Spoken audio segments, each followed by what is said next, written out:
There's one team in the WNBA right now that fans cannot stop talking about. Not because everyone loves them, but because half the league seems to absolutely hate them. Every game turns into a war. Every foul becomes a viral clip. Every post-game interview sparks another internet debate. Some people call them arrogant. Some say they're overhyped. Others think they're changing the league forever. But whether you love them or hate them, you are watching. And that's exactly why this team has become the most controversial franchise in the WNBA today. So, how did we get here? Why are emotions around this team so intense? And is the hate actually making them stronger? Let's talk about the most hated team in the WNBA right now. 1. Why the Fever became the center of attention. 1:30. Let's be honest. A huge part of this started because of one player, Caitlin Clark. Before she even played her first WNBA game, the spotlight was already massive. She entered the league with unbelievable hype after transforming women's college basketball into must-watch television. Suddenly, arenas were selling out. Ticket prices exploded. TV ratings skyrocketed. People who had never watched a WNBA game before were suddenly tuning in every night. And when Caitlin Clark joined the Fever, the entire league shifted overnight.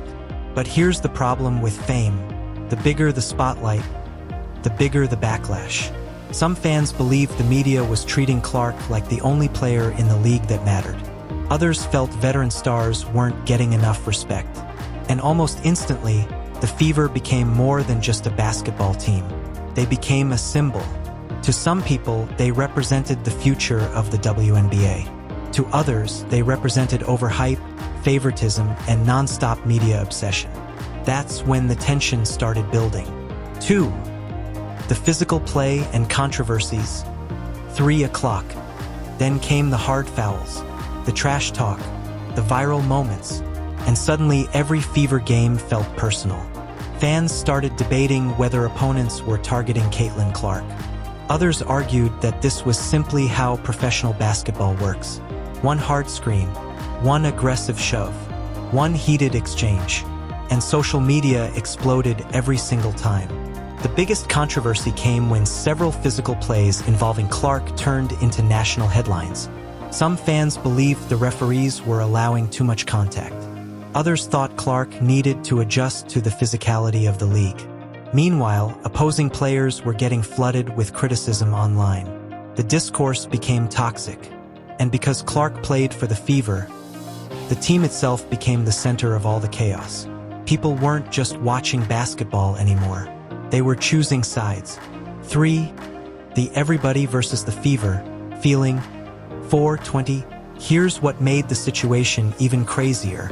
The Fever started developing an us against the world identity.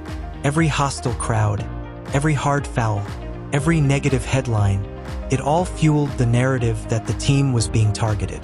And sports fans love underdog energy, especially when a young team feels like the entire league is against them. That emotional tension created something the WNBA had rarely seen before at this level.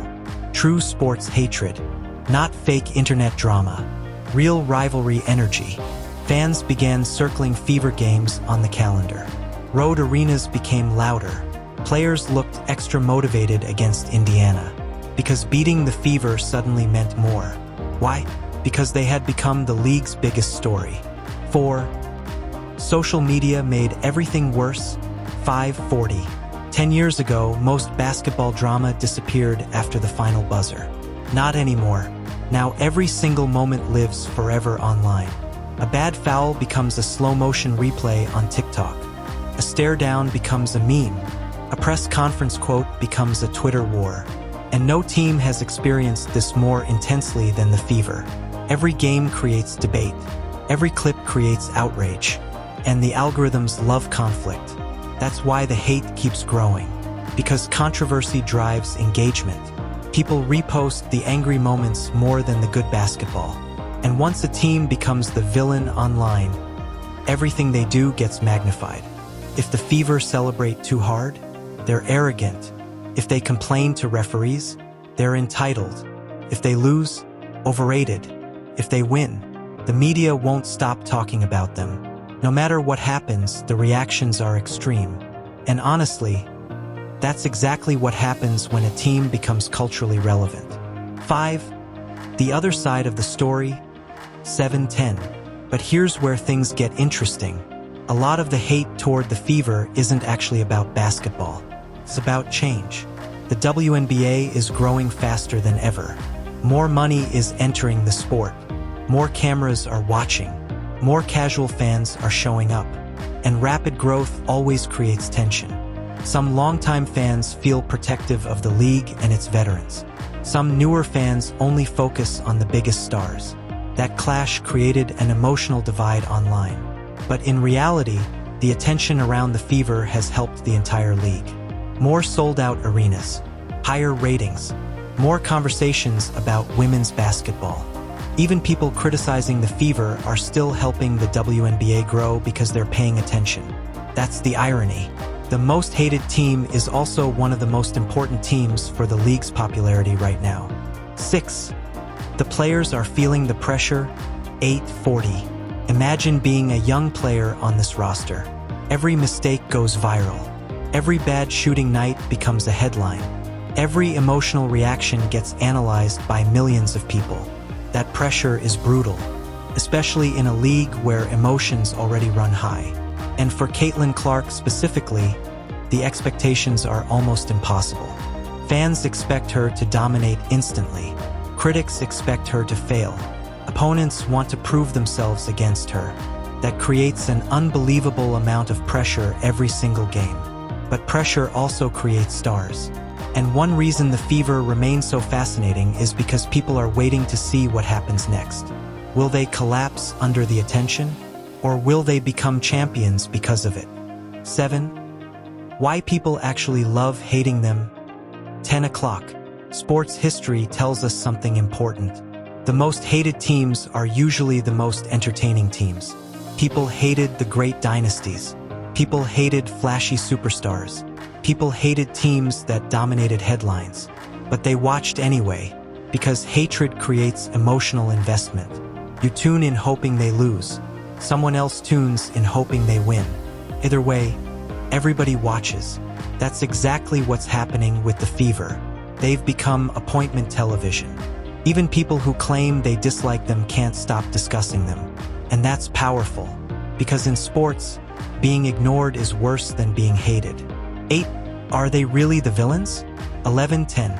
Now let's ask the big question. Are the Fever actually villains? Or are they simply the face of a changing league? Because if we're being honest, a lot of the players on this roster are just competitors trying to win games. The media attention isn't entirely their fault. The internet debates aren't entirely their fault. But once a team becomes the center of sports culture, perception changes. People stop seeing individuals. They start seeing symbols. And right now, the Fever symbolize the new era of the WNBA. Fast, loud, commercially massive, constantly viral. Some people love that evolution. Others absolutely hate it. But nobody can ignore it. 9. This could be great for the WNBA. 12:20.